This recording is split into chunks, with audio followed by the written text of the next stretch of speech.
Trustees, the Arkansas State University System to order at 10 o'clock. Appreciate everybody being here this morning. In your packages, you were previously distributed copies of the minutes for the meetings and previous actions held by the board June 3rd, July 21, and on August 12. At this time, would entertain a motion to approve those minutes. So moved. Thank you, Mr. Krausen. Give you a second. I'll second. Any discussion or correction or changes? Thank you. I'm not loud enough, Mr. Hankins? We have this mute on the front row. Okay. Any discussion, questions, or comments on, or corrections to the minutes? All those in favor signify by saying aye. Aye. Motion carries. Thank you. This time we'll call on Dr. Welch for the President's reports and the Chancellor's reports. Thank you, Mr. Chairman. It's great to be with you all. I'm going to be very brief this morning. But obviously we've gotten the fall semester started. I don't think we'll believe that, but I saw that look. But we've obviously gotten the fall semester started on all of our campuses. You know, we had hoped that it would be a very different fall this year. In fact, at our last meeting that we had in early June, we talked about that expectation. Unfortunately, the pandemic has not allowed it to be quite as normal as we would like. We do appreciate the effort that you all took to allow us to have a face covering requirement. I think that our chancellors would tell you that we've been as successful as we could be. Obviously, we've had some cases, but I think overall we're just pleased that it has not been any worse than it is. I know that the chancellors will probably mention a little bit about the start to their fall, and you'll be getting 11th day enrollment reports coming soon. It's a little bit of a mixed bag, kind of what you would expect. Up in some areas, not up in some areas, some campuses up, some campus not. But I just want to again applaud our campuses and the leadership, as well as the faculty and staff who are doing everything that they possibly can to make sure that our students are safe, but also to ensure that they have the best learning experience possible. I know it's not always easy, and I want to commend those that are in the classroom and those that are working to do this. I think sometimes we maybe forget that this pandemic is global, and obviously we have a campus located in Mexico. That campus is back on campus this fall. You may recall that they were not allowed to be on campus last year, but they are back. We had our first graduation ceremony in Mexico in August, and they actually have their largest enrollment ever this fall, with a 14% increase in the freshman class and a 20% increase in overall enrollment, and for the first time the residence halls are all full. So I think the students there maybe have a similar mindset that the ones here do. We want that normal experience, we want to get back to that as we can, but certainly we're managing it just as closely there as we are on our campuses here. Since the last time we met, one of the things that we continue to be heavily focused on is the implementation of the ERP system. I know Henry is here today. The finance module went live July 1st. And I think it was about as seamless as you could hope for with any transition. I mean, obviously, anytime you do that kind of implementation, there are going to be some challenges, but on the whole, I feel like that's going well. We will continue to roll out the other modules in the coming months.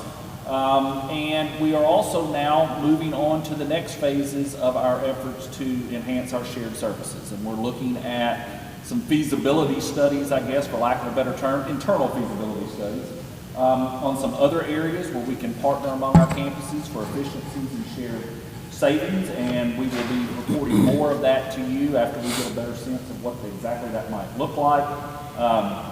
But that will be a major area of focus for our campuses and for the system over the course of the coming year.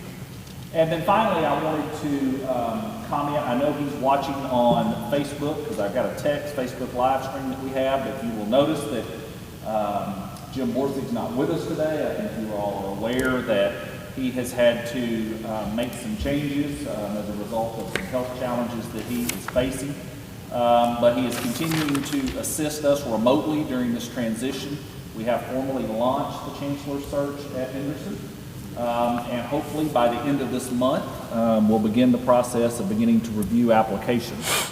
I believe we have about 20 so far, but actually been a very good amount of interest. And so I've been very pleased in those that are potentially considering applying before that deadline. But I wanted to thank Jim publicly again for everything that he has done and continues to do. And I hope you will all keep him and his family in your prayers as he continues to face some of the health challenges that are in front of him. So with that, Mr. Chairman, pretty brief, Mr. Krausen, I'm going to turn it over to our chancellors. Dr. Bates. Oh, I was going to be brief, but I forgot. There was one other report. Mr. President, would you unmute the front row? Yeah, really, we need to.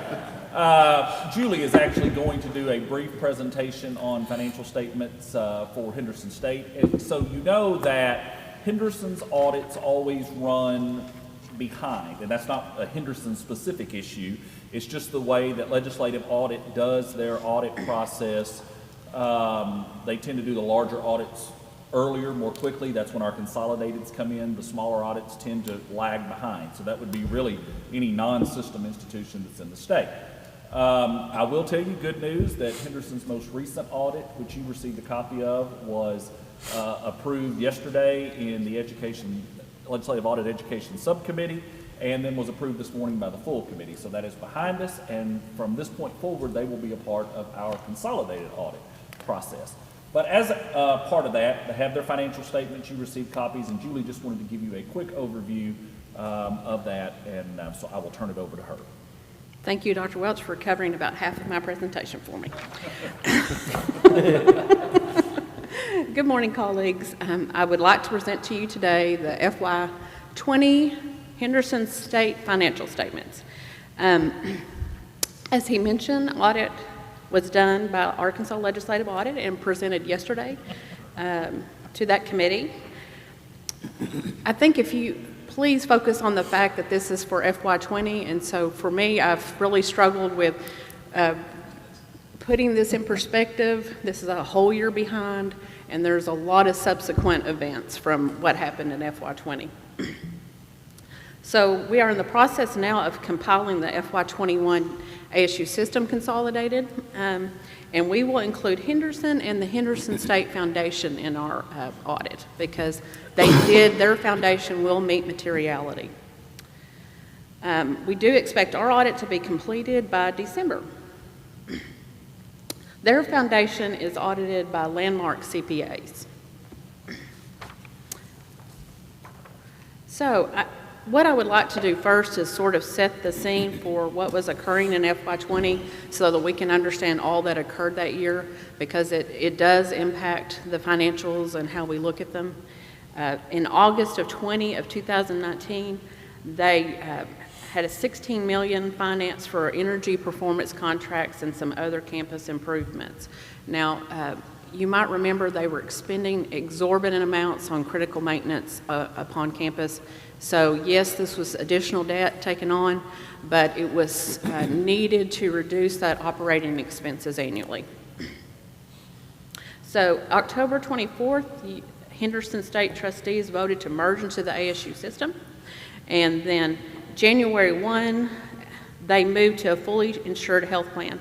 When we got to that campus, they were on a self-insured plan, but at that time had no reserves to actually manage a self-insured plan. So they moved to fully insured January 1 of that year to mitigate risk.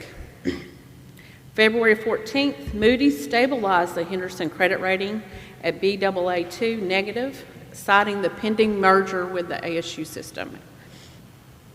In March, the governor declared the COVID-19 emergency, And April 17th, Act 30 allowed Henderson's $6 million appropriation advance to be converted to a loan at 0% interest payable by June 30 of 2028. And I would like to note to you that $250,000 was paid in FY21 toward that $6 million. We wanted to do that as a good faith effort to show that we were serious about and we're trying to make progress toward that loan. So what occurred after FY20?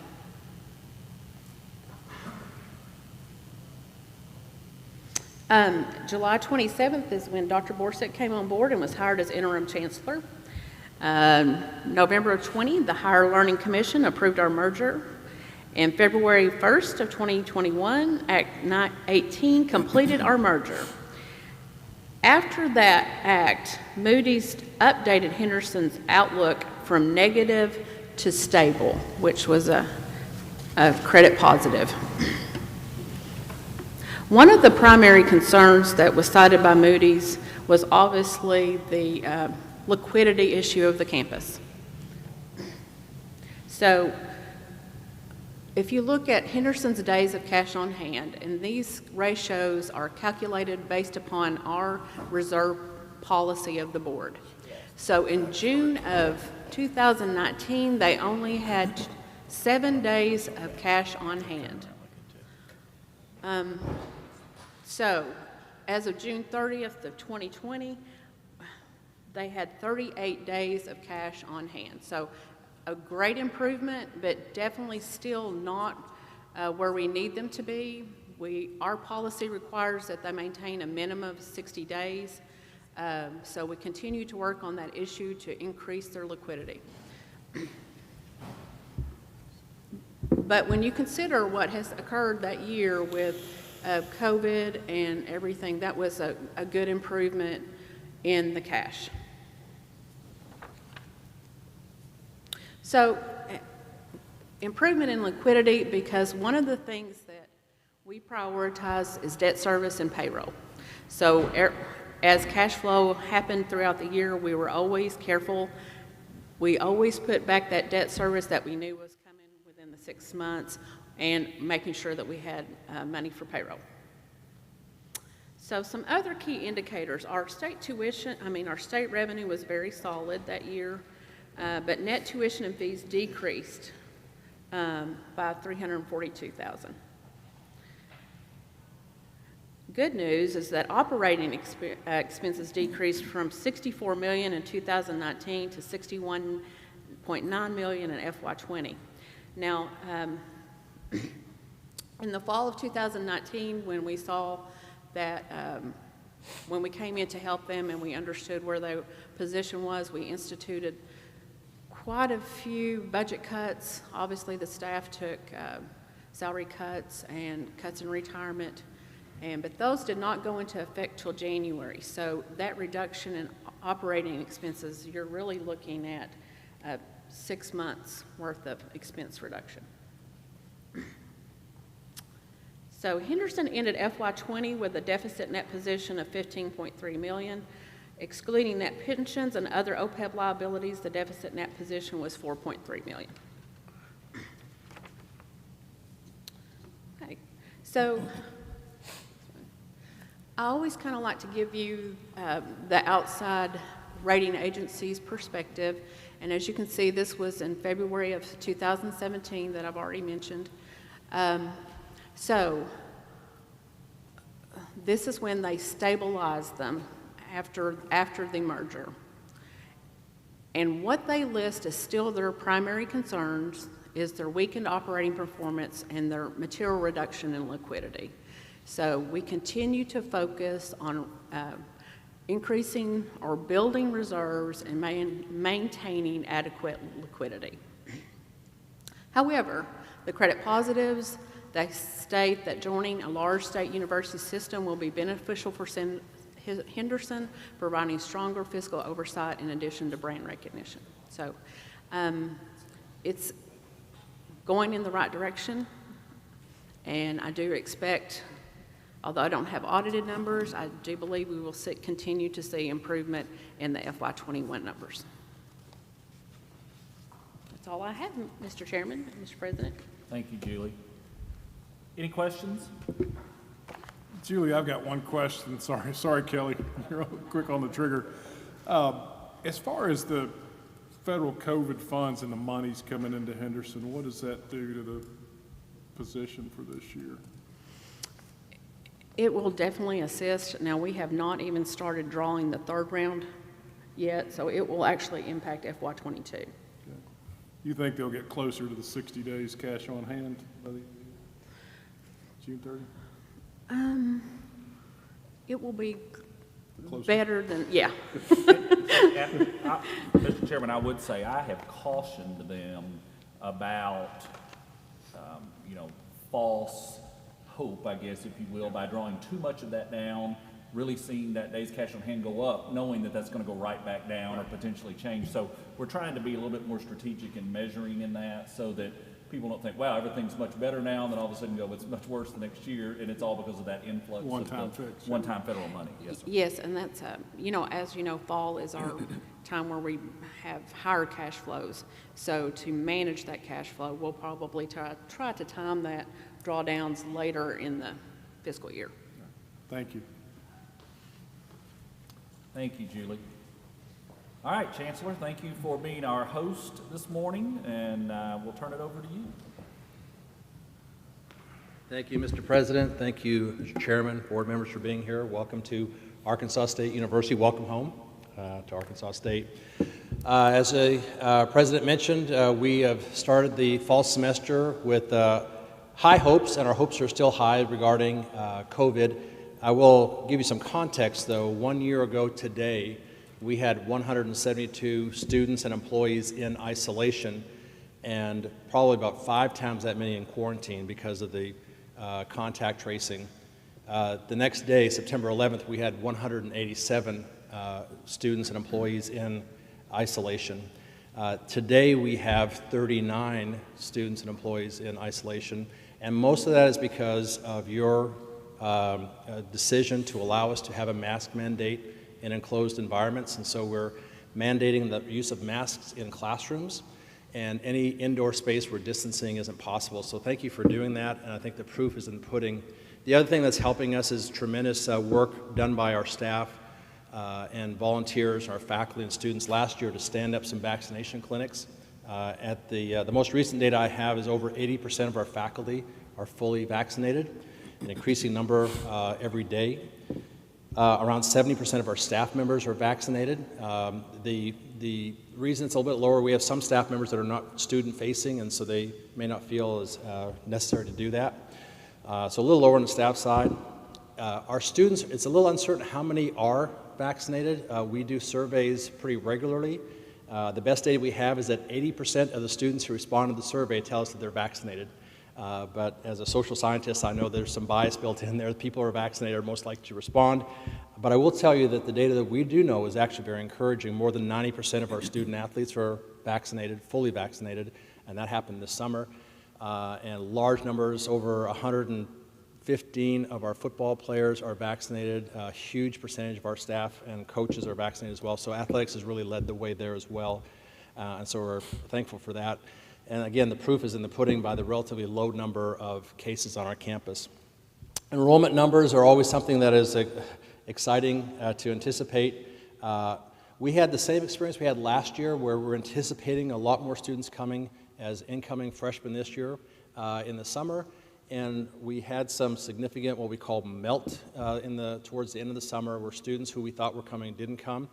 And just like last year, that number was largely the people who didn't come that we expected, largely minority students, they're almost all Arkansas students, minority students, and Pell eligible students. One of the problems with Pell eligibility is based on your income. The Pell grant provides about $6,500 towards tuition and fees. That doesn't cover entirety of tuition and fees, even though we're one of the least expensive schools in the state, but the Pell Grant doesn't cover that, and so there's a gap there about $3,000 or $4,000, not even including living expenses, and so we're working really hard to change that. I've dedicated $1 million next year for next year's class to fill that gap between the Pell Grant eligibility and what the actual cost of attendance is. We hope we can turn those numbers around, not for enrollment purposes, but because to help us to fulfill our mission, which is to provide a 4-year college degree experience to the young people of Arkansas to change the trajectories of their lives. So our enrollment this year, because we didn't get those last few students that we expected, is actually flat, but we have some good news in there. So we're about down 0.5%, somewhere around 40 students. The numbers are still in flux here. We're up 4.5% in freshmen, which is good. That includes our Mexico freshmen, but even our on-campus students were up about 2% in freshmen as well. So that's a good turnaround there. But we're up 5% in transfer students. And part of this is that we didn't do a very good job with transfer students last year. Same population of students that we're expecting to come as freshmen, we expected to come as transfers, didn't come this year, or last year. They came back this year, so we're excited about that. The most exciting part here is that our international student populations rose dramatically. There's geopolitics and COVID played a huge role in the declining number of international students. But we actually have 5 times as many first-year students that are coming from other countries on our campus, and we're up to about 9% of our student body is international, which is really remarkable. It changes the dynamics of our campus to have 1 in 10 students being from another country, and so we're proud of that as well. Great job by Tilasuva Kumaran, who runs our Mexico campus, our international program, our online program, and our recruiting operation. He's done a remarkable job, and I'm proud of him. President mentioned our graduation ceremonies in Mexico. We had about 50 students in our first cohort. They were very excited. Their parents were also very excited. It was the first graduation ceremony that country may have experienced that looked like it did. It actually replicated what we do here on our campus and had a great experience there. And also got to meet a lot of students who are going to come in and be freshmen this coming year. As the president mentioned, up 14% in freshman enrollment. That's 292 freshmen there. In Mexico, and up 20% in overall enrollment. And you know, you're always countering graduation. You're graduating students and bringing new students in, so the more students you graduate, the greater the impact on your enrollment. But we're in a net positive there as well. Our advancement team did a remarkable job during COVID. We raised last fiscal year $14.4 million in private giving. That is not matched by many universities in the country to kind of equal what we've been doing in the past, but our team did a great job. COVID really had an effect on our ability to go visit with people, but our donors, our supporters, our alumni came through with that. That $14.4 million gives us, just to give you some context, of the top 5 giving years, the last 4 years are among the top 5. So 4 of the 5 top giving years have happened in the past 4 years. So that 14.4 is in the top 5. Let me see. In addition, just a brief note about advancement. We have a grand opening of our 3D art building, which is funded almost exclusively by private funding, especially from the Wingate Foundation. We actually have classes going on in there right now, but we'll have a ribbon cutting and special announcement on Monday about that as well, as we're excited about that new building. And finally, we had a record number of students come to the Order of the Pack. It's a big pep rally we have on Thursday night before the first football game. And then that was followed by the first victory in the Butch Jones and Tommy Bowen era over one of our in-state schools. We're not afraid to play in-state schools. We think that's a good thing for the state. And the next 3 games are really important for us. We'll be playing 2 American Conference schools, and that bracket's a Pac-12 school playing in the middle of that. So the next 3 weeks are really important for us to do well in those games before conference play starts, and so we're excited about that as well. With that, I'll stop talking for a while and take any questions you have. Question? One question. Dr. Danforth, I was reading in your report about the task force that's looking at, I guess, the viability of various programs and degrees. Can you tell us what kind of metrics they're looking at? And is this a way to measure academic standards or? That's a great question. So we have several task forces going on right now. Most recently, the admissions task force looked at admissions standards, and we changed to a test optional standard. We think that getting away from a reliance on a biased ACT test was a great move forward for us. The other task force was the Viability Task Force, and it really was looking at and was inspired by the Huron study, which said, you should be looking at the programs that are not maybe not be as successful as enrolling students as they were in the past. And when we developed our Discover 2025 strategic plan, there was a lot of emphasis about starting new programs, but we also said at some point we need to stop doing things that aren't working as well. So the Viability Study has 10 metrics built in where we're looking at number of students, number of faculty members, number of majors, number of graduates, and so on. There's actually 2 wildcard metrics that are added there as well, because there may be a reason that you have an under-enrolled program. Maybe they're designed to be under-enrolled because they're designed to have small classes and so on. The Viability Study has been presented to the Faculty Senate last week, and I'm really proud. This is actually a faculty-driven committee. It wasn't driven by the provost or the chancellor. And we're now in the process. Now we've got the data collected. We know about the departments that are not meeting their own expectations that they've determined. And now the question is, how do you respond to that? And our goal has never been to shut down programs or to use these data to lay off faculty or change our faculty structure, but to determine where we need to start investing in programs that are struggling. There may be a reason why one department used to have a lot of enrollment but now doesn't, and the question is, how can we get them back to where they want to be? And then it also allows us to look at programs that were once low are starting to rise, and how can we feed into that to make sure that they continue on the trajectory, that they don't hit a limit. For example, our nursing program has traditionally been one of our strongest programs, and they've kind of hit a ceiling because of how we're structured, how our program's structured. Now we're going back and saying, how can we get more nursing graduates by changing how we do things, and how can we invest more in that? So that's an example of how that viability study will be used. It's a great question. I got to give a lot of credit to the faculty. Actually, we have Ed Salo here, who's representing the Faculty Senate. The faculty designed that viability study. They bought into it. These are not easy questions to deal with. Some campuses that have done this have really struggled with the faculty being concerned about how this could affect their program and so on. But the faculty did a great job in pulling that together. I'm really proud of them. Thank you. Any other questions? Thank you. Thank you, Chancellor. Dr. Methvin.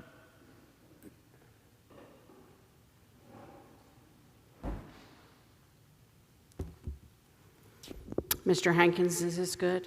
Okay, good. Well, good morning. It's great to be with you here this morning, and I appreciate Dr. Welch having on a Vanguard blue tie today, as well as sporting the Vanguard mask today.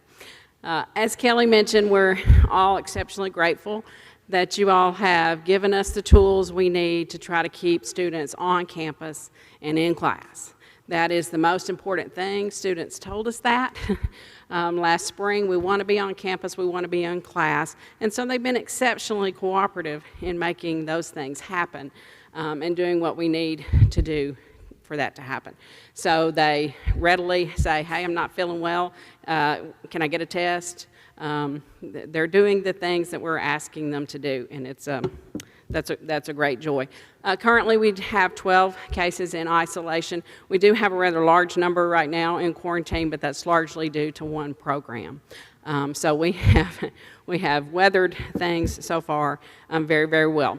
As Kelly mentioned, our enrollment too is slightly down, and in the population who needs access to higher education the most, the population that is our mission to serve. So our enrollment among students who need remediation, who do not score into college level coursework immediately out of high school, that's where our enrollment is largely down right now. But we are excited about some of the things we have going that will feed that pipeline and get to some students earlier and help them understand the advantages of pursuing higher education, the economic and career advantages of that. So I just want to spend a minute talking to you about what's happening in our Regional Career Center. I think you're aware we have a relatively large population of high school students who come mainly to the Searcy campus, but also to Heber Springs, and also to BB, and also to Lone Oak High School, where we have a site to receive technical and career education from us. And we have made some investments in the last 2 years in those programs, looking at what's not working and students aren't attracted to, and looking at what we can do to have more students in those programs. And it's paying off. It's going to sound like most of our growth is on the Lone Oak site, and there is a great deal of growth on the Lone Oak site. The citizens of Lone Oak themselves invested in the public school district and have built what they're calling their business academy. This provided for us some state-of-the-art, wonderful instructional space at no cost to ASUBB. And so it has allowed us to expand from just offering industrial technology at that site, but we're also now offering medical professions and diesel. And those programs are full. We have not yet even moved into the space, and those programs are full. Largely with Lone Oak students, but there are other students from area high schools who choose to come to that site as well. And we have added that health professions curriculum also on the BB campus, on the Heber Springs campus, and it has been on the Searcy campus. And so now students have more opportunities to explore more options, and our enrollment is back to pre-pandemic levels. We think it's just simply going to grow more and more. It is something we put a lot of work into. We have added a JAG coach, Jobs for Arkansas, or Jobs for America. You may be familiar with that program. We got grant funding to add a JAG coach. That's a person who helps that high school student bridge over into the just right higher education opportunity. So that work in the pipeline, we think, is a great investment. We will, I believe it's October 25th, on October 25th, the community of Lone Oak will dedicate and cut the ribbon on the new business center. You all should be receiving invitations to that. It's a very, very exciting thing and a great partnership with one of our communities, and we're very excited about that. I'll also share that also on October 25th through 27th, the Higher Learning Commission will be at ASUBB for our 10-year visit. So lots and lots of preparation has been going on the last 2 years. I want to publicly thank Dr. Jason Goodner for his leadership in our HLC preparation. The assurance argument will be locked down next Friday. That's when it's going to be locked down. And there's a lot of last-minute proofreading and making sure we have the right evidence in that assurance argument. But ASUBB is so very well prepared for this visit, and the things that were concerned in the last visit, financial things and some assessment things, are very, very strong for this visit. So we're excited. Faculty and staff are prepping, asking one another questions. We have some prep sessions each Thursday and Friday, making sure our employees have the information they need at their fingertips to be able to answer our visitors' questions. So we are excited about that. And finally, I will share that it was my honor this week to join last year's student government president and this year's student government president and a number of community members and campus members on cutting the ribbon on a 1-mile walking trail on the BB campus. It was a project actually of last year's student government. And they have designated a 1-mile walking trail. You know, we have lots of sidewalks. A 1-mile walking trail with markers so you know where you are. It begins on one side of the arch and ends on the other side of the arch. And along the way, they have placed activities. They have a giant chessboard, a giant checkerboard, and what we Arkansans fondly refer to as cornhole in 2 places. Concrete, it's a permanent installation, right? They are working on a mural, which I'll be excited to invite you to come help us put a little paint on later this fall when it cools off on the side of the Rooch Couth building. They've added a basketball goal to our outside tennis area to give students more opportunities. Our intramurals are very strong, and our students have been very vocal while we've had choir and band in the gym for social distancing. That has sort of cut off some of the options that our students have had. for intramural. So they are very, very excited about that. We had a number of communities members come out and join us for that. It took us 3 shots to get a pair of scissors that actually cut the ribbon. So if I were going to share a picture with you, it'd be one of us all laughing because we had a hard time getting the ribbon cut. But it's a great enhancement to campus. And, you know, at the 2-year level, it's difficult to have good, vibrant leadership programs and good, because your students are barely there, and those are the good students usually who finish in 2 years. We have a very strong leadership program, and this is an example of the great work that they do and the way that they invest in the institution. And I will stop there and answer any questions. Any questions? More of a comment than a question, Dr. Methman. I've had the opportunity to be exposed to the Lone Oak Business Academy, and the impact that that's having in the community is inspiring. It shows ways that higher education can influence all students, regardless of what they choose to do. The Jamie Anderson family was very involved in the passage of that millage in that community. They were the past Arkansas Farm Family of the Year, and as part of that, they are entered in the Southeastern Farmer of the Year for all southeastern states, 10 southeastern states.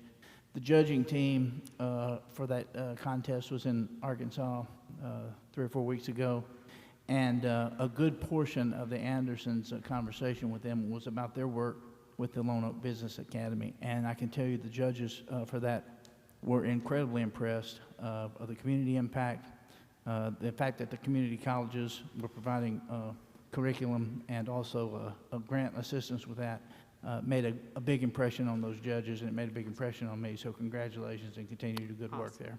Thank you. Awesome. Yeah, there was recently an edition of Farm Talk that focused on the Business Academy, and there's an article coming in the Arkansas Business that will focus on it. It is, I said from the first Chamber of Commerce meeting that I attended, being a Delta girl who is fond of a lot of towns that sort of are not, you know, vibrant towns anymore, that what is going on in Lone Oak, Arkansas is impressive.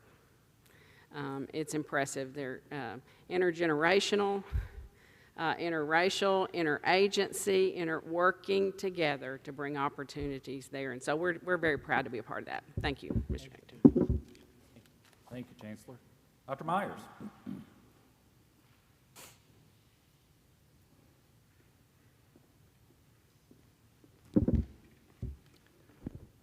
Good morning. It's great to be here this morning.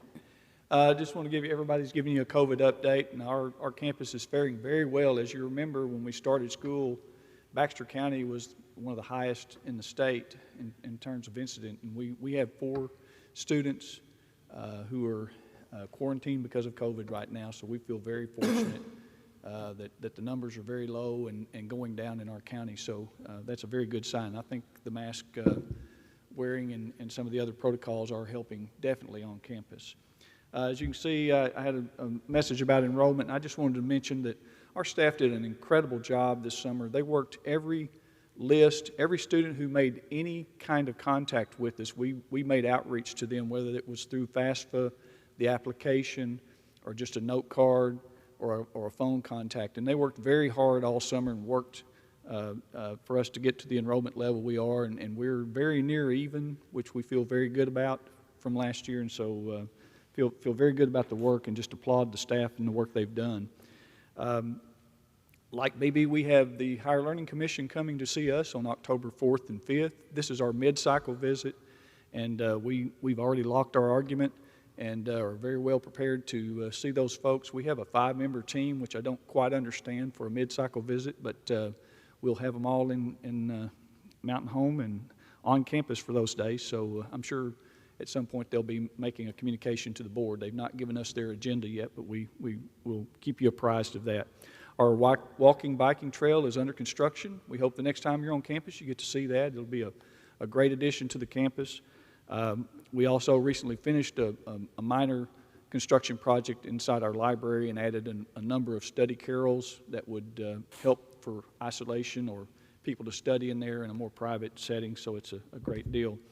Our Holiday Lights program, we've made that a function of our foundation activity And the city and our city advertising commission have provided the funding to purchase the lights, and those will be placed on our campus.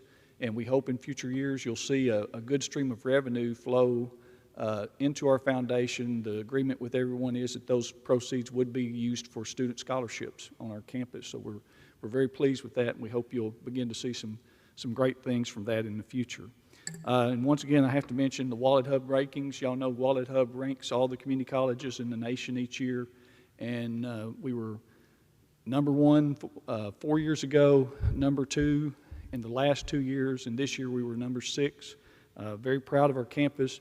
And those are 19 metrics, everything involved with academics, finance, placement, and a very good measurement system. We don't apply for that. They use the metrics they're taken from iPads and from the American Association of Community Colleges. So very proud of our campus for the work they do and to be recognized like that on a national basis. With that, Mr. President, Mr. Chair, I'll be glad to answer any questions. Question? No questions, but just want to applaud your efforts toward enrollment. When I read your report before I came to the meeting, I was very happy to see the great lengths that you went to. And that was really as a result of looking, at our study and the things that had come forward. And we think you'll see even more of that as we move into the student side of Banner next year. We have a consultancy going on our campus now that's going to assist us, and we're looking at every document we send to potential students, and all of those things will be plugged into Banner and be automatic, but the whole Banner process will help us greatly. But it wasn't me, it was all of our campus staff, but they did an outstanding job. Thank you. Thank you, Chancellor. Dr. Moore.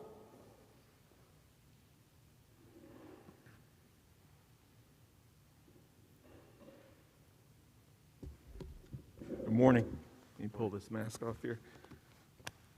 Mr. President, board, and a special thank you to our host, Chancellor. And Kel, I want to thank you also for the 5-star breakfast that we had. Thank you. I really enjoyed it. Mr. Chairman, I'm very, very happy to stand before you today and give a brief report about ASU Newport. And in case you all are wondering, I'm even more excited now, 7 months on the job, than I was when I started.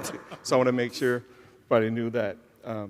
And as my colleagues have mentioned, we want to thank you all, seriously, for support at the systems level to allow us to be on campus in person this fall. And as my colleagues have said, we all are dealing with COVID, and we're managing it quite well. The numbers are beginning to go the other direction, which we hope will stay that way. But thank you all for the support that you all have given, because none of that would have been possible if you all have not have stepped up to the plate and made that allowance for us. So thank you for that. And what I would like to do is share a bit more, give you a bit more insight about enrollment. And I know you have access to the 11th day report, but I want to give you a little bit more insight as to the enrollment, if you will, as it relates to ASU Newport. While the 11th day census data showed a slight decrease, you probably have seen that at ASU Newport, a slight decrease for the fall. But what's happening actually, when you look in more detail under the hood at ASU Newport, enrollment is trending to nearly 20% increase for our overall end of fall semester enrollment. And I know my boss, knowing him the way I know him, he's like, okay, Dr. Moore, you need to explain that. So I'm going to put on my professor hat for a minute and give you a little handout.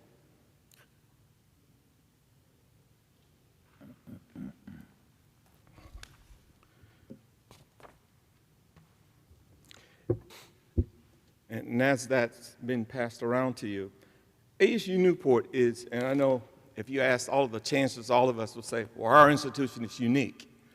But ASU Newport is unique in that we have 8 fall enrollment periods and a significant number of off-schedule enrollment included in our fall enrollment period overall.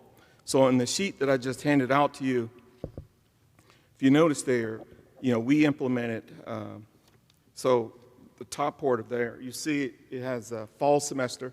Fall semester, as my colleagues, 16-week semester from August 16th to December 9th. Well, beneath that, we have also a Flex 1 and Flex 2, which are 8 weeks. And notice August 16th to October 7th. And within each of the Flex terms we have what are called fast terms. So in essence, students at ASU Newport can actually enroll every 4 weeks. And you may say, well, what's the significance of that? Well, COVID, we have learned a lot dealing with COVID. And what we are learning is that in the era of COVID, students are pivoting due to changes in their lives as well as, work constraints. And so we want to, and part of our mission is to provide educational opportunities for students. We want to meet them where they are. And that's the trend of what's happening. And that's why at the end of the semester, you'll see that the enrollment numbers overall for the fall, like right now, is trending to be up 26% for the fall semester. In fact, if you notice on the sheet that I handed you, the fast track term starts on Monday. For fast track number 2 starts Monday, which is kind of unique. It's a number of benefits for students. It works around their schedule. Also, it's a built-in retention mechanism as well. So we're trying to provide 21st century needs for our 21st century students. Our population is different than when all of you and myself went to school. Remember back when we were going to school, you could start in August, you start in January. If you missed the August deadline, you probably have to wait to the spring. Well, at ASU Newport, that's not the case. Because as I said, you can start school there next Monday and throughout the semester. And that is, in fact, we put an winter interim section in last fall, and it was significant. I mean, it was like an 88%, I think, retention rate during that period of time. So, and I'll share more data with you on that as it progresses. The other thing I want to share with you is that ASU Newport successfully completed its Higher Learning Commission Year 4 Assurance Review in August. And the assurance review confirmed that all criteria for accreditation were met without concerns, allowing continued full accreditation through 2026. And I know my folks are watching or listening at ASU Newport. I just want to send a shout out to Dr. Holly Smith, who is our HLC liaison, and the entire HLC team for doing a phenomenal job.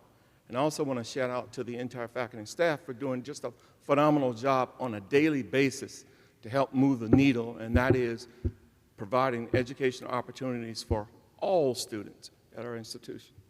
And then lastly, I want to share with you on September 18th, ASU Newport is hosting the Finish Sydney's 5K run on our campus. And all proceeds will go to the Sydney Sutherland Memorial Scholarship at ASU Newport. For those of you who don't know, Sydney was a graduate of ASUN's nursing program, and sadly, she was killed last year while jogging. Now, I must commend her family and friends for having done just an amazing job of honoring her memory and turning a tragedy into something very, very special for our students there at ASU Newport as it relates to nursing. So I would like to invite each one of you to participate on next week when we have this run. And my fellow chancellors, I would like to personally invite you all and challenge you in this 5K. So if you are interested, please give me a call. No, but all seriousness, it's a worthy cause, and if you're available and would like to support, please let us know. And with that, Mr. President, that concludes my very brief report. Thank you, Mr. Chancellor. Any questions?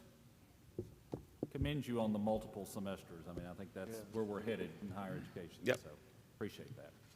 Thank you. Thank you. Dr. West. Got a little something as she's coming forward.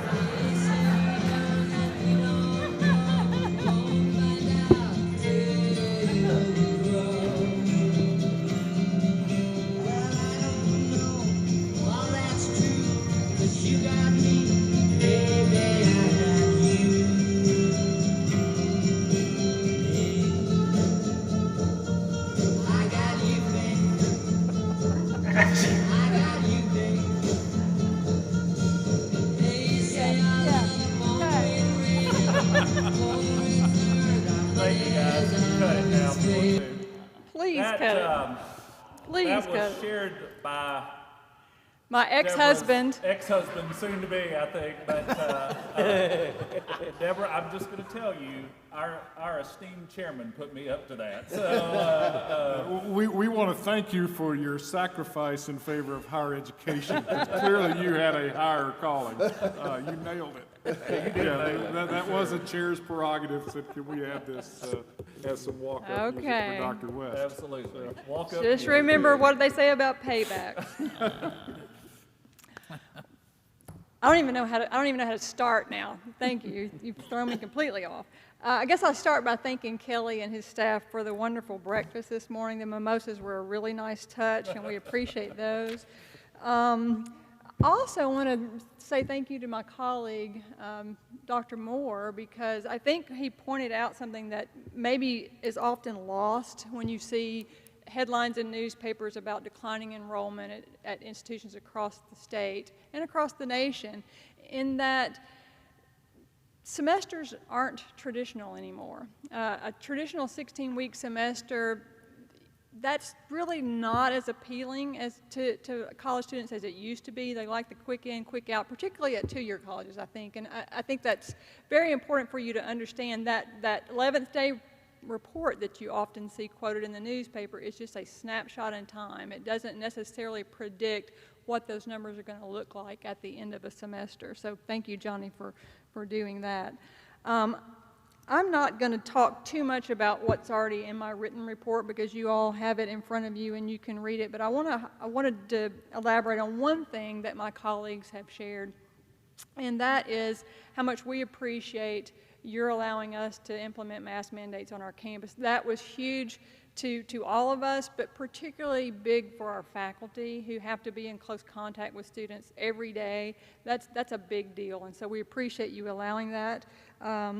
And I think it will help us as we try to navigate this pandemic going forward. One of the things that maybe doesn't get talked about enough, and it kind of goes with the whole declining enrollment thing, is the various challenges that the students that we serve face on a day-to-day basis, but never more so than during this pandemic.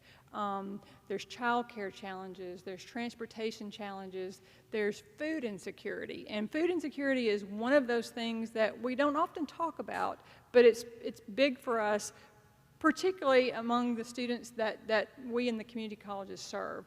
We started a food pantry on our campus 2 years ago with help from the First United Methodist Church of Marion, and have a very small space in the library that we just leave open. People can come and go as they want. We don't track anybody going in there and taking food items.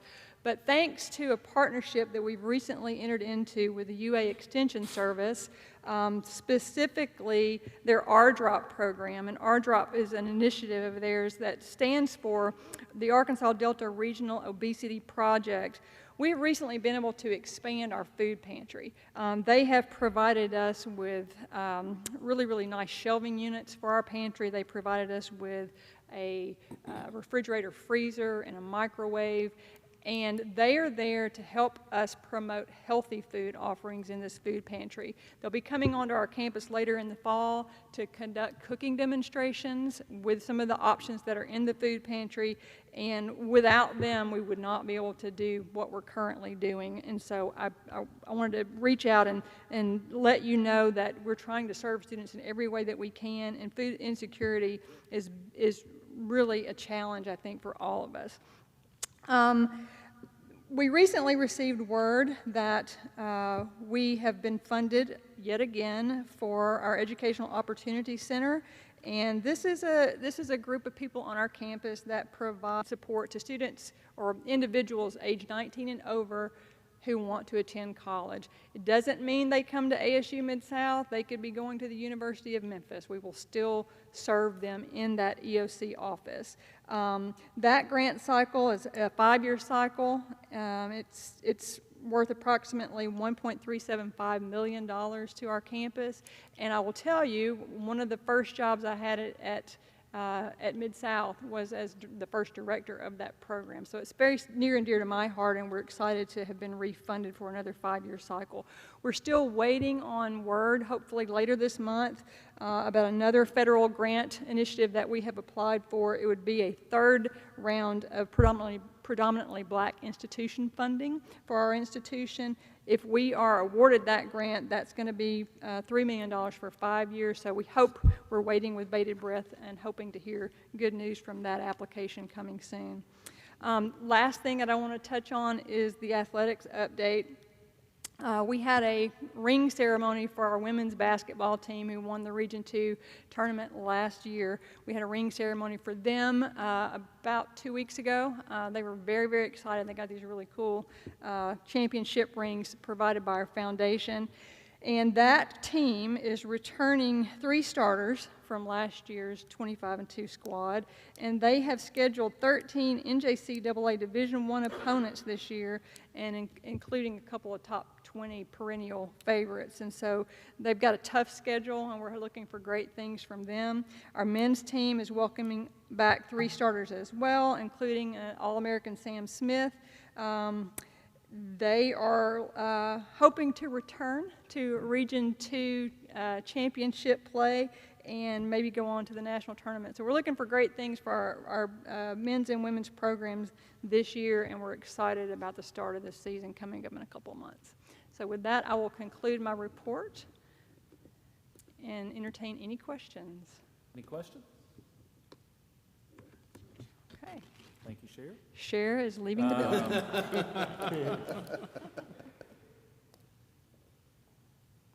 You may notice that Chancellor Rook is not here today. He has been really ill this week, and he was fully planning to come, and I told him he was forbidden from traveling because he's on the mend, but we need to get him fully on the mend, and so that is why he is not here today. I would point out, though, you may have noticed they have now been in the system for about a year and a half, and their enrollment was up almost 28% this fall. So, Dr. Rook, you're welcome. We have worked hard on that. I don't think it's coincidental that they had 470 at the new Saline County Career Center. I joke, that obviously is an enormously successful project, and they did have 470 students enrolled there. And we're really excited about what the long-term possibilities are for that. So congratulations to ASU Three Rivers and to Saline County for your work in that partnership. And then finally, of course, Dr. Borsig is not here today, but 2 things I wanted to point out quickly. First is that in July, since we had our last meeting, the Higher Learning Commission came back for their follow-up visit on the change of control, which is the formal term for when you have a merger like this. It went exceptionally well, and I think you would all be pleased to know that the chair of the committee in our exit meeting told us that after their meetings with faculty and staff and students, they had not had a single person express any concern or regret that the merger had happened, and that actually everyone really fully embraced what was being done and what the opportunities were. So we were extremely happy with that. And then finally, you may have seen that Henderson received a $1.56 million grant from the Wingate Foundation in the last week or so. It's actually for needs-based scholarships. 1.5 million of that will be for an endowment, and then the balance of 60,000 is a bridge grant, so they can go ahead and begin to award those needs-based scholarships immediately. So that is a huge benefit from a recruitment standpoint, and then certainly for assisting our students that are enrolled. So congratulations to the university, and thank you again to Wingate, who continue to be wonderful partners at several of our institutions, and we appreciate that. So, Mr. Chairman, with that concludes the reports of the Chancellor. Thank you, Dr. Welch. At this time, we'll move forward with our agenda seeking approval of the various resolutions for the system and the campuses. If you'd like to brief us on the proposed system resolution. Sure. So the first resolution is a resolution approving the ASU system to proceed with the First National Bank Arena air handler replacement capital project at a state. This comes to you because the total value of the project exceeds $1 million, which triggers the need for your approval as per our capital policy. These are air handlers that have both lived their life cycle 30-plus years and need to be replaced, and the total amount of that is $1,367,900, as you see there. The second resolution is approving the ASU system to proceed with the Farmers Market Expansion Capital Project at A-State. Same song, different verse, exceeds the $1 million threshold, and we do not differentiate between institutional funds or private funds when it comes to capital projects. We ask you to make those approvals anyway, and as you can see, this one is the vast majority is private funding. You may recall you authorized naming rights at the last meeting. This is actually the project itself, $2.8 million, with $2.5 million of that coming from the Judd Hill Foundation. Third resolution, once again, same thing, approving the system to proceed with the Caddo Center renovation capital project at Henderson State. This is a multi-phase project that is renovating a facility that was formerly their dining hall, that now the vision is to be a one-stop center for students, for admissions and advising and financial aid and all of those types of services for students. Henderson received a $1,190,861 grant from ANCRC, which is the Arkansas Natural and Cultural Resources Council. You're probably familiar, we've received multiple grants from them in past years. This will allow the university to proceed with the next phase. It won't complete the project, and then we're hopeful we could continue to receive funding in future years. And then finally is a resolution approving the ASU system to sell property located on the ASU Newport campus here in Jonesboro. This is a sale, as you can see, to the Department of Transportation for a project that they are doing on the eastern side of town. It's land that is not considered necessary for the future development of the campus, and we would sell that to the Arkansas Department of Transportation. So with that, Mr. Chairman, I present the 4 ASU system resolutions. Thank you, Dr. Welch. I'll entertain a motion to approve ASU system resolutions 2138 through 2141. Mr. Chair, I'll move to approve the ASU system resolutions 2138 through 2141. Thank you, Dr. Langford. Get a second, please. I'll second. Thank you, Ms. Clark. Any discussion concerning the proposed resolutions? All those in favor, vote by signifying by saying aye. Aye. Any opposed? Thank you. Motion's carried. Dr. Welch, ASU Jonesboro. We have one resolution for Arkansas State University. It's a resolution approving A-State to apply for a grant from the Arkansas Department of Human Services to continue participating in the Child and Adult Care Food Program. This is an annual authorization that we ask from you to be able to apply for that grant, and it's for the purpose of feeding the individuals that participate in that particular program. It's purely a resolution authorizing us, to apply for the grant. Can I get a motion to approve A-State Resolution 2142? Mr. Chairman, move to approve ASU Resolution 2142. Thank you, Mr. Eddington. Get a second, please. Second, Mr. Chair. Mr. Routon. All those in favor, vote by saying aye. Aye. Any opposed? Thank you.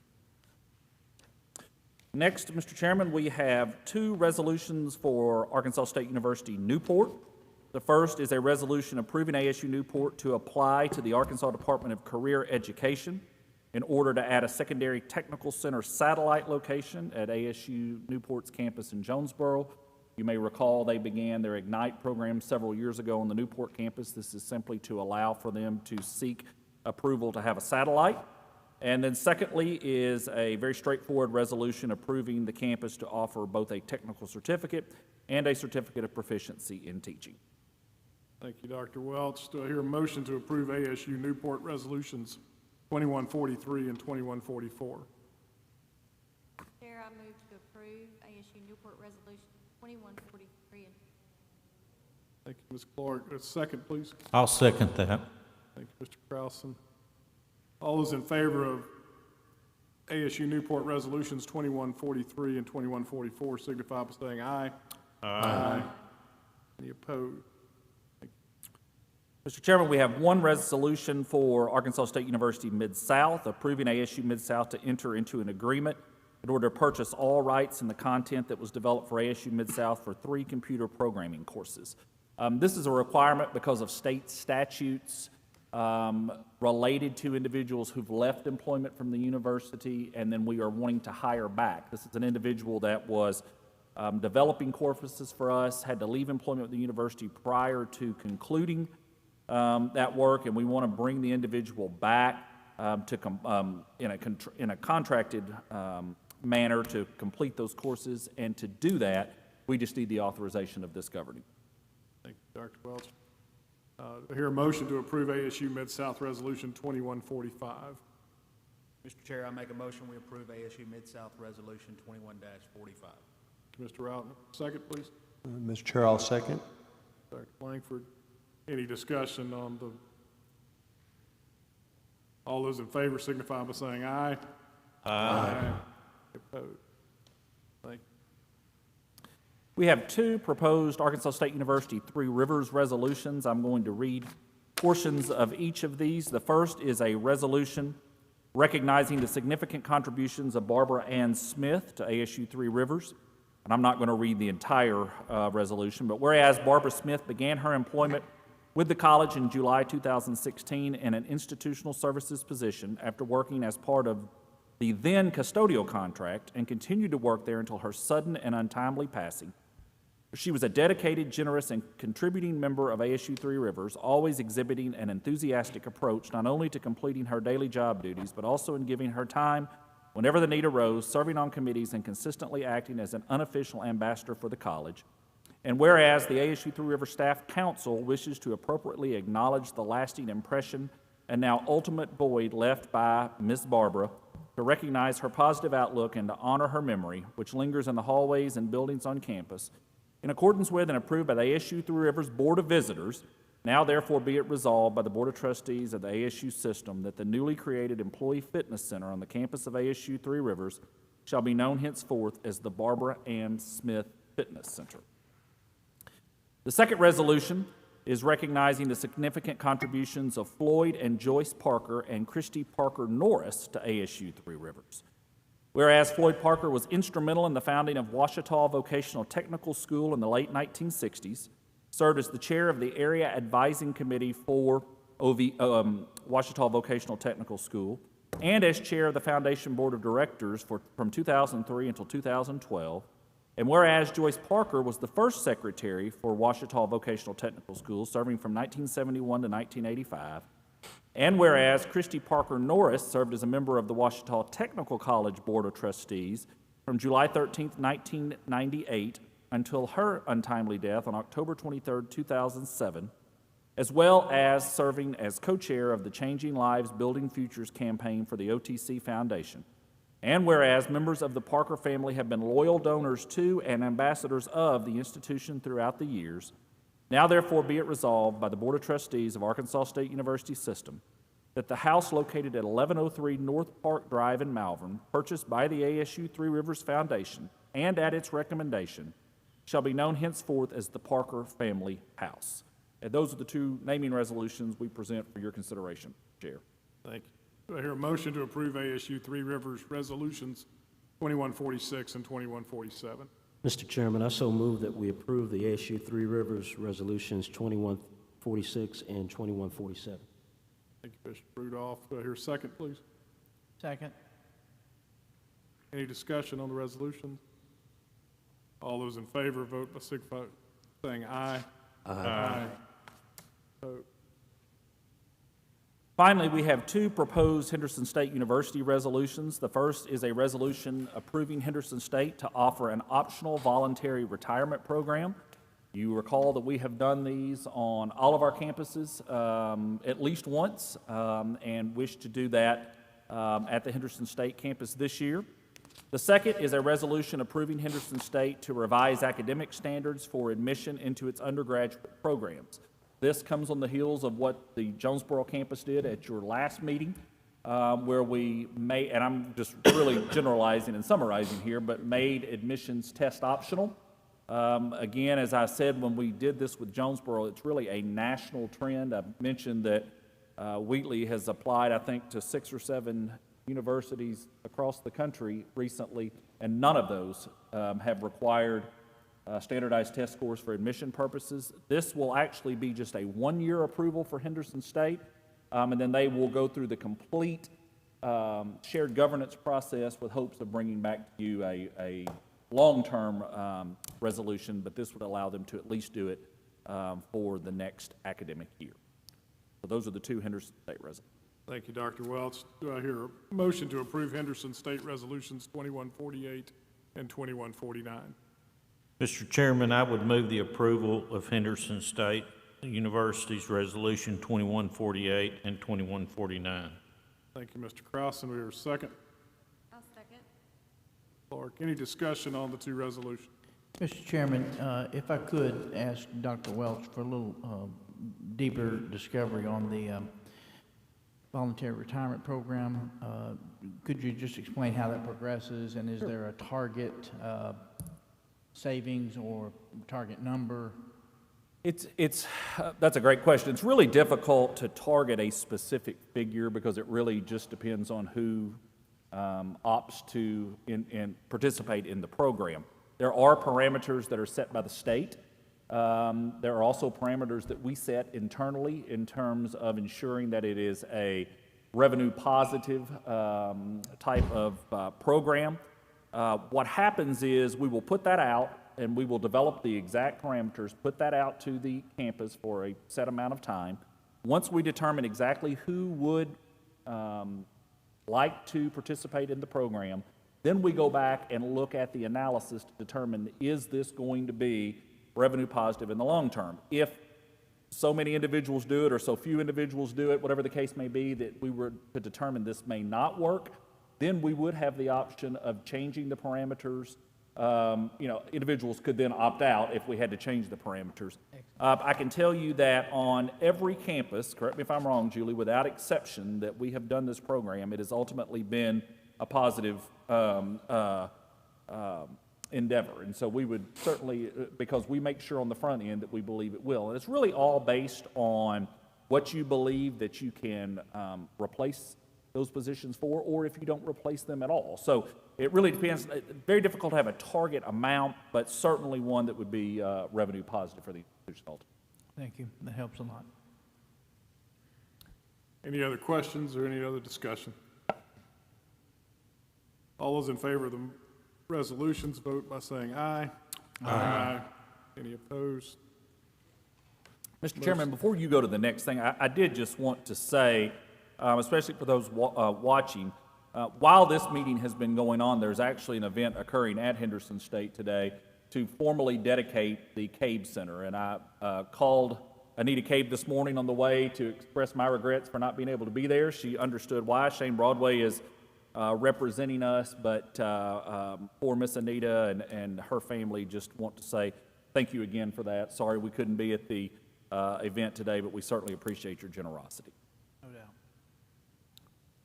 Dr. Welch, at this time, Chair would ask for a motion for the board to retire into executive session. Mr. Chair, I make a motion we retire into executive session. Relevant. Second. Mr. Chair, I'll second. Thank you, Dr. Langford. All in favor, signify by saying aye. I'm sorry, just a minute. The vote will count. Aye. At this time, the body has voted to retire into executive session to consider the personnel action items. We will reconvene in public session following this executive session to present and vote on any action arrived at private. We are. I believe you can all stay here. We are going out the back door here, so we will reconvene in a bit. Just like rock stars. No,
I've been on the road, I've been doing shows. Now we eating steak, remember sleeping on the floor. We stealing at the gas station when the time was cold. In the kitchen, hot, still trying to flip it out the stove. Rocking fake J's, praying that nobody know. Watch them take my dog away, it was way too hard to stay composed. Fight to see the light of day, all this blood on my clothes. I was tired every day, green light, it's time to go. I don't wanna live life fast or die too young. Die too young.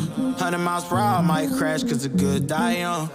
Yeah, the good die young. Push it to the limit, I can't go no more. Red light, no way, I'm coming back home. Long dirt road, all on my own. I'ma be the greatest, write my name in the stone. Write my name in the stone. Yeah, I'm coming back home. Yeah, I'm coming back home. Write my name in the stone. Cause I'm coming back home. Cause I'm coming back home. Right back where I left because I know my people needed me. Diamond in the rough, I don't know what it is they see in me. Go down as a legend in my city cause we beat the streets. Trying to spread the wealth around the block, no I can't keep from me. Told me I should leave, I see the bigger picture and it's way bigger than me. Can't be living like a king, but my people need to eat. If I got it, then you got it, we gon' get back on our feet. And I put that on me. I don't wanna live life fast or die too young. Or die too young. 100 miles per hour, might crash cause good die young. Yeah, but here I come. Push it to the limit, I can't go no more. Red light, no way, I'm coming back home. Long dirt road, all on my own. I'ma be the greatest, write my name in the stone. Write my name in the stone.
You don't know what is it we're saying.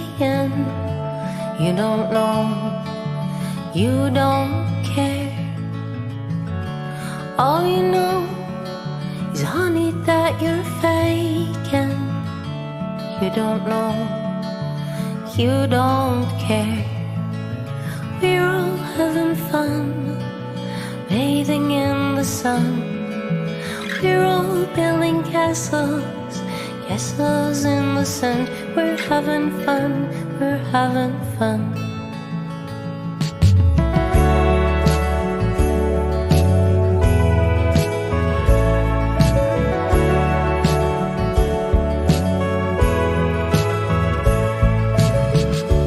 You don't know, what is it we're hiding? You don't know, it's not fair. All you know is, darling, that we're faking. You don't know, it's not fair. We're all having fun, bathing in the sun. We're all building castles, castles in the sand. We're having fun, we're having fun.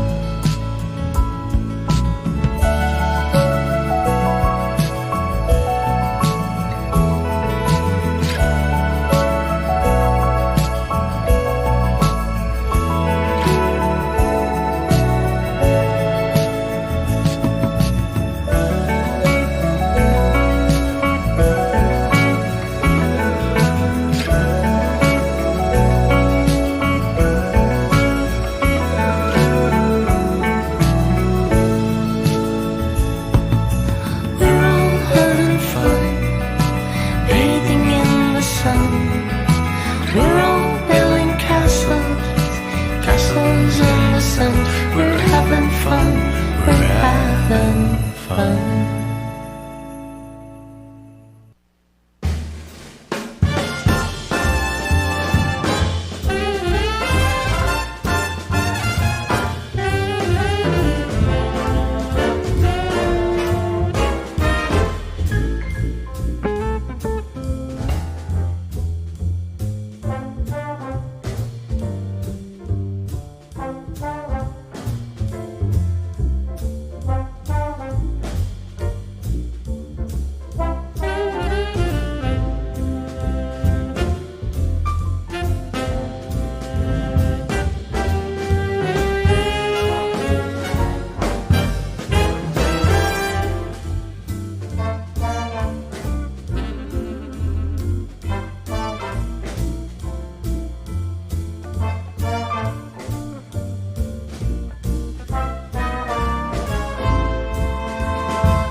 Oh, I do. Okay. Oh, that's right, what you said, fat voice like you told. Oh, heck, yeah.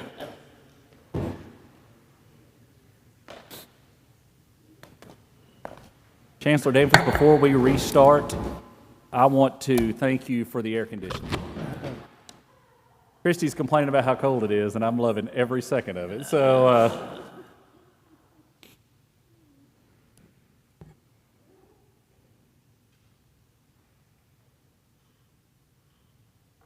You guys good in the back?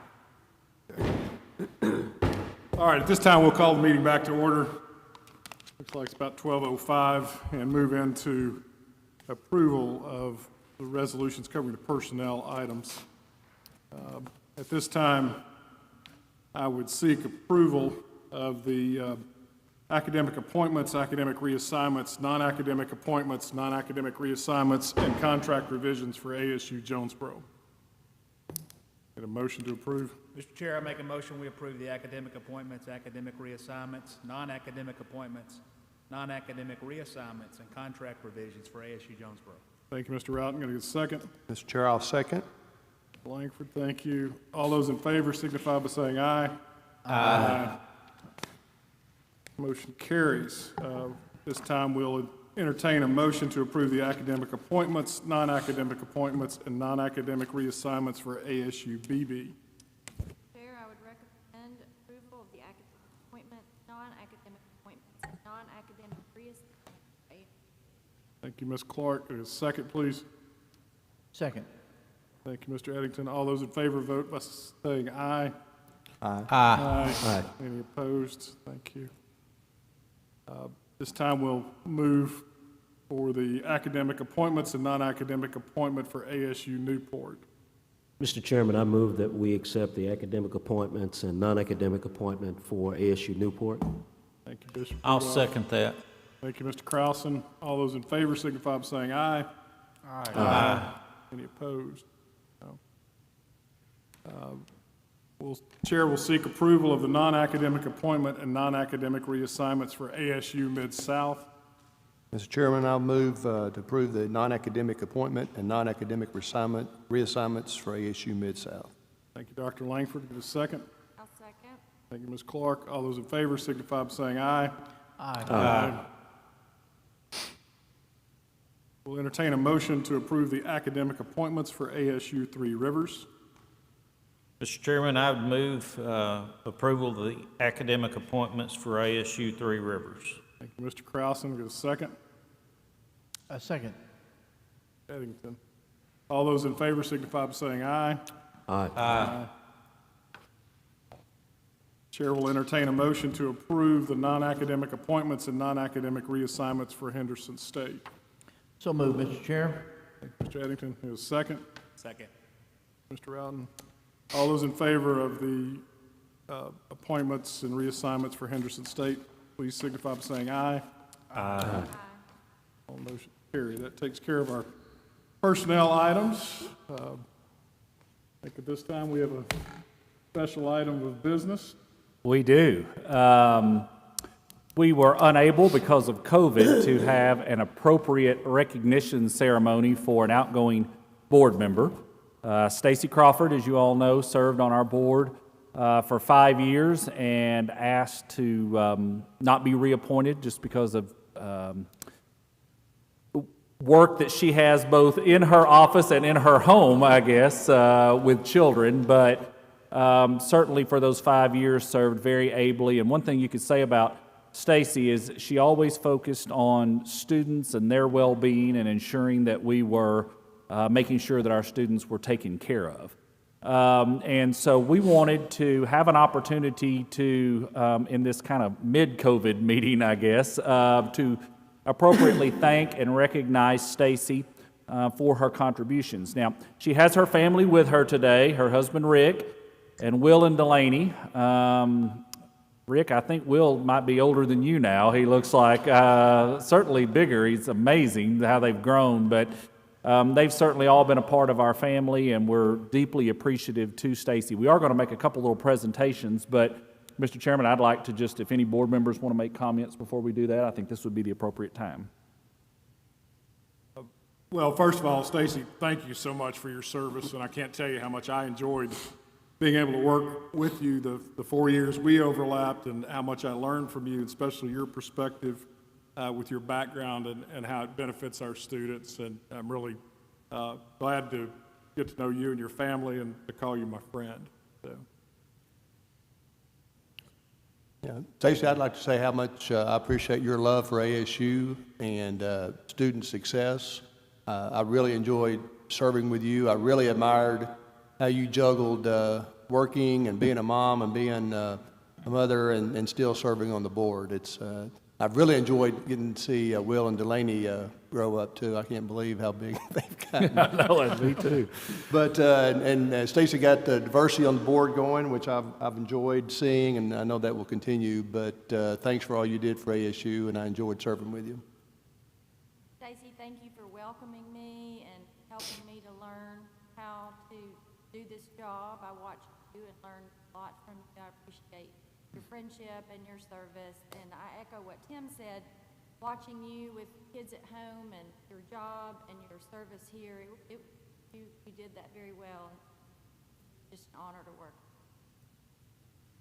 Well, I guess I was one that was fortunate to be able to work with Stacy the whole 5 years, and she never ceased to amaze me in the thoughts that she had, and I'd sit there and go, well, I didn't even think about that.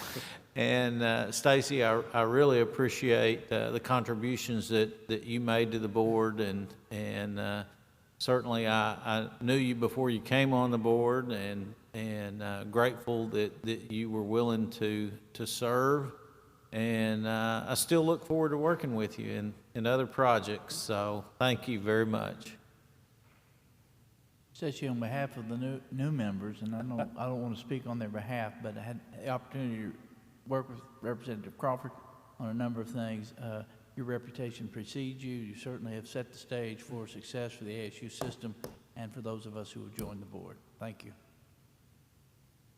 Stacy, I would join Steve in telling you thank you for your previous service to our board, and having seen you, not as a board member myself, but see you work for our university, it brings me great pride. And thank you for your service, and obviously for your family, for all the service you do for not only our state, but for our country. Thank you. Stacy, thank you so much for what you have done. And I'm new to the whole situation here, but it means a great deal just to meet you. And if you can put up with Mr. Krausen, then you're all right with me. Well said. Stacy, could I ask you to come forward, please? And Mr. Gardner, if you'll join me. I resemble that remark.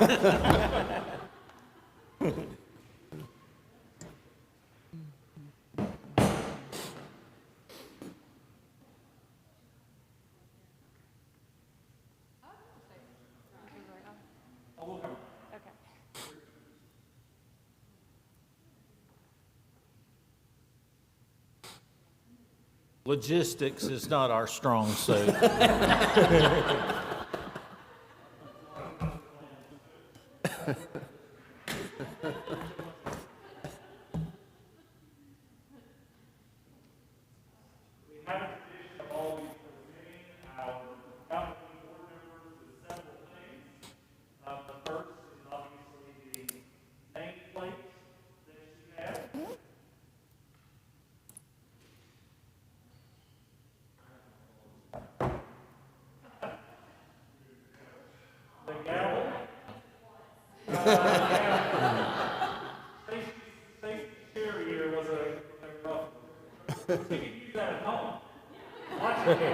Yeah, no kidding. Wow. I wish mine looked like that.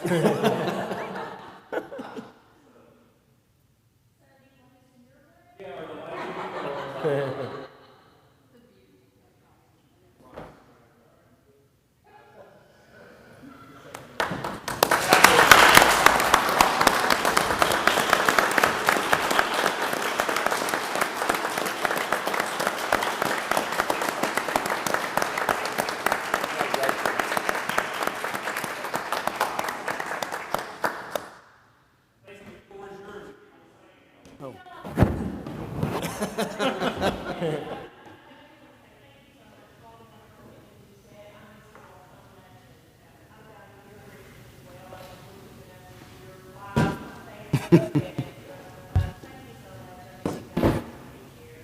didn't know my wife has donkeys. After adjournment, we do have a lunch to celebrate Stacy and her family, and so I hope you'll all join us for that. Mr. Chairman, I believe that concludes our business. Well, unfortunately, I wish that were the case. Uh-oh. We have one more bit of news we need to announce. Oh. Dr. Langford, I'll turn the floor over to you. Oh, I need to make a farewell speech or something? Or? Oh, man. This is my last meeting. There's not too many things that would lead me to resign from anything ASU. I think everyone knows I love ASU, but I'm taking a new position as chair of the urology department at UAMS. And by statute, I guess I can't serve on the board. So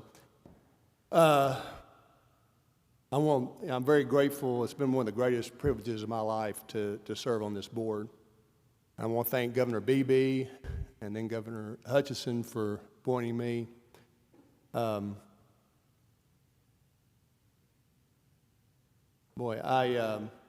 really want to thank the man on the board that mentored me when I was here, Ron Rhodes and Dan Pierce and Howard Slinkard and Charles Luter. They really showed me and what it meant to be a board member, especially the fiduciary responsibilities of being a board member. And I really appreciate that. I really appreciate Pam. Pam takes care of us, and she is family. And Pam, thanks for everything. She had trouble getting a hold of me sometimes. She just started calling Terry, but that's fine. I mean, it got done. But I'm an okay board member. I mean, the state needs me more where I'm going now. But, and I tell you, we have just this is a great time. I've got to see some great things. You know, the School of Mexico, medical school, the Embassy Suites, the Convention Center. I mean, things I never dreamed of at ASU, and I look forward to the future. We have a transformative leader in Chuck. As much as it pains me to say this, he is a very talented and gifted leader. You ready for that motion to adjourn? And just the prestige our system has, where our system is, the team that he's put together, the system, is really unbelievable. I hate to start naming people because I'll leave someone out, but Julie and Brad and Joe and the illustrious Jeff Hankins. It's just an amazing team that he's put together. And I tell you, the chancellors, I am in awe of our chancellors. They're just like Chuck and his team. They could do anything in life they wanted to do, and they've all committed themselves to higher education and students. And I really appreciate what y'all do for ASU. I mean, we just got such a great team. And this board, I tell you, we have a great board, and it's been a lot of fun for me to see Henderson State come into the board. More diversity with Stacy and Robert. I just love where this board's going. I'm really proud of my old left tackle here, Bryce Gardner. I'm just the leader he is, and the person he is this board is in good shape, and ASU is in good shape. So I just want to thank you for letting me be part of it. Terry and I are not, I want to thank my wife. She's out there somewhere. She drives me to most of these board meetings and makes sure I dress right and everything. So it's always been a team approach with us. So we're not going away. We'll be here, and thank you. Thank you. Thank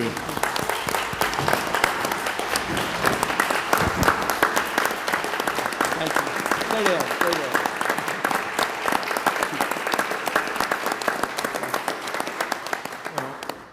Thank you, Tim. I didn't mean to catch you quite so off the cuff. We will obviously do something more formal to recognize service and all the years together. I mean, obviously, Tim and I have been together 41 years since I backed into his car the first week of football practice as a freshman, scared to death. I was so grateful it was the quarterback and not some defensive tackle that was about to tear my head off.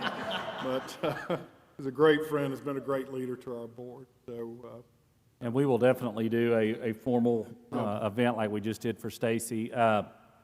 just clarity, we do have in our statute that you cannot be a state employee and be on the board at the same time. So we did everything possible with UAMS to try to figure out a way around that, but ultimately we're unsuccessful in that. But so the governor will replace an appointment at some point, I would assume soon, but anyway, thank you. So with that, I think we're done with the business, that, Mr. the Chairman. chair would entertain a motion to adjourn. Well, you know, a person's got to be known for something, and I'm known for making the motion to adjourn. So I move that we adjourn. Thank you, Mr. Krause, and here's a second. Second, Mr. Chair. Thank you. All those in favor say aye. Aye. Aye. We stand in recess. What room, Pam? Mockingbird. So you go out to the right and then turn back right where it says meeting rooms. We'll see you for lunch there. Yeah, I'm gonna keep in touch with you, Tim.